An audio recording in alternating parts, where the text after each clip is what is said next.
ప్రపంచంలో కూడా వాళ్ళకి ఆస్ట్రేలియాలో ఉంది, కొలంబియాలో ఉంది, హైపాలో ఉంది, టాంజానియాలో ఉంది, బంగ్లాదేశ్లో రెడీ అవుతుంది, వియత్నాం, ఫిలిప్పైన్స్లో రెడీ అవుతుంది. అంటే 2030 నాటికి ప్రపంచంలో కార్గో వ్యాపారంలో 20% అదానిది అయ్యే అవకాశాలు ఉన్నాయని చెప్తున్నారు.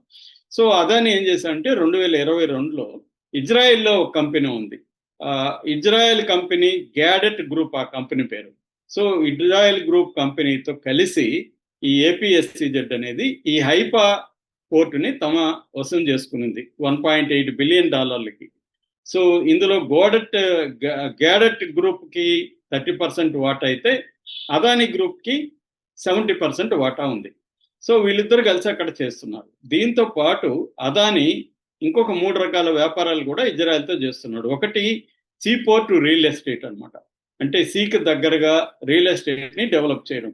అది హోటల్స్ ఉంటాయి, రీటైల్ ఇండస్ట్రీస్ ఉంటాయి, ఫుడ్ మార్కెట్ ఉంటుంది, ఆఫీస్ స్పేస్ ఉంటుంది, ఎంటర్టైన్మెంట్ ఉంటుంది. ఇవన్నిటికి కలిపి 1.18 మిలియన్ స్క్వేర్ మీటర్స్ అన్నమాట, చదరపు మీటర్ల విస్తీర్ణంలో ఇవి డెవలప్ చేస్తున్నారు. ఇది బై 2027 పూర్తవుతుంది.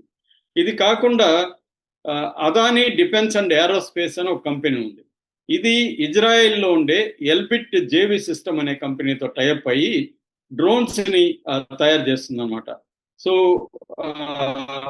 రకరకాల వార్ యుఏవిస్ అంటారు. యుఏవి అంటే unmanned air vehicles, star liner, దృష్టి 10 ఇలాంటి యుఏవి డ్రోన్స్ ని తయారు చేస్తుంది. ఇంకొకటి ఏంటంటే సెమీ కండక్టర్స్ లో ప్రొడక్షన్ లో కూడా అదాని, ఇజ్రాయెల్ గవర్నమెంట్ కలిసి పనిచేస్తున్నాయి అనమాట. అంటే 4 రకాల వ్యాపారాలు ఉన్నాయి అదానికి ఇజ్రాయెల్లో. ఒకటి పోర్టు, ఒకటి డిఫెన్స్, రెండోది సెమీ కండక్టర్స్, నాలుగోది రియల్ ఎస్టేట్. సో ఇప్పుడు మోడీ ఎందుకు ఫోన్ చేశాడంటే, అరే బాబు, మా అదాని పోర్టును వదిలేసి నువ్వు మిగతా ఎక్కడన్నా ధ్వంసం చేసుకోగాని మా అదాని పోర్టు, మా అదాని ప్రాపర్టీస్ మీద వేయద్దు అని చెప్పడానికే ఫోన్ చేశాడు. లేకపోతే ఇన్ని రోజులు లేని పీస్ మీద ఆయనకి కన్సర్న్ సడన్ గా ఇప్పుడు ఎందుకు వచ్చింది అనేది విమర్శ అనమాట. సో అది వాస్తవంగానే కనబడుతుంది మనలాంటి వాళ్ళకి. ఎందుకంటే అదానిని ఎలా సేవ్ చేసుకుంటూ వస్తున్నారో మనం చూస్తున్నాం. ఈవెన్ జగన్కి అదాని 2,000 కోట్లు ఇచ్చాడని అమెరికానే ఆరోపణ చేసినప్పుడు కూడా దాని మీద కేసు కూడా లేదు. వాళ్ళ ప్రభుత్వమే కదా ఉండేది ఇక్కడ, ఆంధ్రప్రదేశ్లో కూటమి ప్రభుత్వమే కదా. దాన్ని క్యాన్సిల్ చేసి సెక్కితో ఒప్పందాన్ని, జగన్ చేసుకున్న ఒప్పందాన్ని క్యాన్సిల్ చేసి విచారణ ఎందుకు జరపట్లేదు చంద్రబాబు? దాని మీద అంతా తెలుగుదేశం మీడియా అంతా రాశారు కానీ సైలెంట్ అయిపోయారు. ఎందుకంటే మోడీని వ్యతిరేకించే దమ్ము ధైర్యం చంద్రబాబుకి లేదు. సో కాబట్టి చంద్రబాబు సైలెంట్ అయిపోయాడు. కాబట్టి ఇక్కడ ఏంటంటే మోడీ అంటే అదాని, అదాని అంటే మోడీ. మోడీ ప్రభుత్వం లేకముందు అదాని ఎవడికి తెలియదు.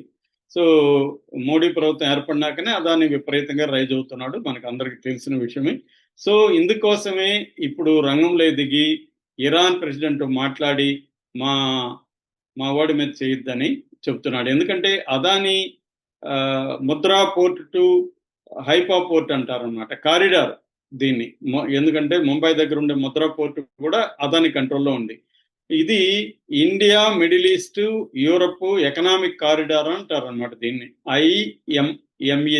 ఐమెక్ అంటారు.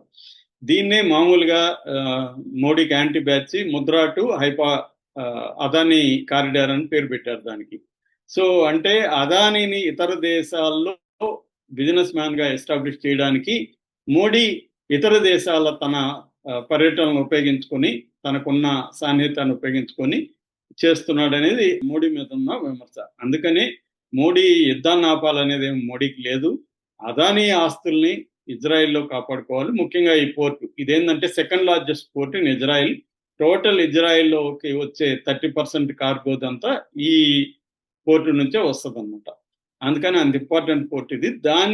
అందుకే ఇరాన్ కూడా అటాక్ చేస్తుంది. సో కానీ మోడీ పాపం అదాని బాధల్లో పడిపోతాడు, అతని పెట్టుబడులంతా పోతాయి. ఎందుకంటే రోజుకి 5% రెవెన్యూ వస్తుంది, దాంట్లో విపరీతంగా షిప్పులు అంతా వస్తున్నాయి. సో అనేక రకాల సరుకులు, బ్రెడ్ బల్క్, సిమెంటు, ఆయిల్, ఇలాగా రకరకాల కార్గో, జనరల్ కార్గో ఇవన్నీ అక్కడికే వస్తాయన్నమాట. అందుకని అదాని ఆస్తుల పరిరక్షణ కోసమే మోడీ రంగంలో దిగి ఇరాన్ ప్రెసిడెంట్తో మాట్లాడాడు అనేది ప్రధానంగా వినిపిస్తున్న మాట.